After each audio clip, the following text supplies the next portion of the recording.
A few other things that I have at my disposal here inside Illustrator. Well, first of all, I'm going to close out of the Navigator palette. I don't need him anymore.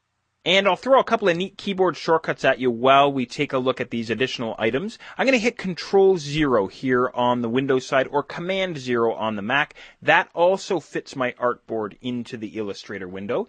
And what I want to do is I want to take a look at Illustrator's rulers. So what I could do is I could go up to the View menu and look for Show Rulers. Instead, I'm going to hit Control-R here on the Windows side or Command-R on the Mac. And I'm met with Illustrator's rulers running right across the top of my screen and also going down the left-hand side of my screen. Now, a few things that I can do with my rulers here. I can right-click on them if I want to quickly change my unit of measurements. So there's points, right-click, switch to centimeters, or pixels if you're using Illustrator for some web design, or of course back to inches if you are doing some print design. The other thing that I can do with my rulers is I could bring my cursor right up into the top left corner where the two rulers meet, and I can click and drag out, and this resets the 0 point for my rulers. You can see the 0 point is set there for both my horizontal and vertical rulers right up in the top left corner of my page, or I could drop that 0 point wherever I want inside my Illustrator window. As a matter of fact, you can even double click in that top corner there if you want to reset your rulers as well. Now, Illustrator also has something called guides. What are guides? Well, guides are non-printing lines that you can use to help lay out your artwork. You might know about guides from some of your other programs. They're very easy to work with.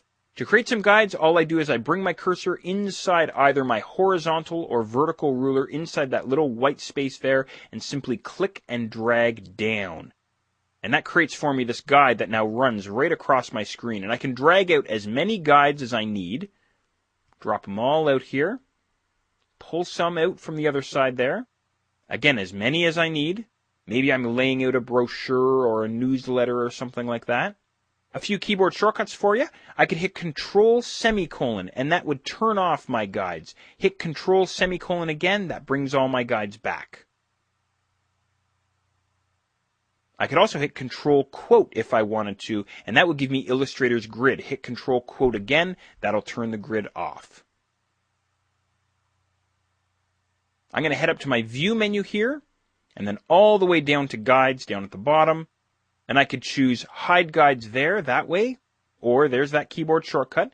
I can also unlock my guides. Maybe I want to move them around a little bit. So I'm going to unlock my guides here, and then I'll hit the V key on my keyboard. And now I can actually drag my guides around inside my artwork if I like. I can even right-click on them here and lock them down again. Or if I wanted to, I could go back to the View menu, down to Guides, and I'll choose Clear Guides. Get rid of them all.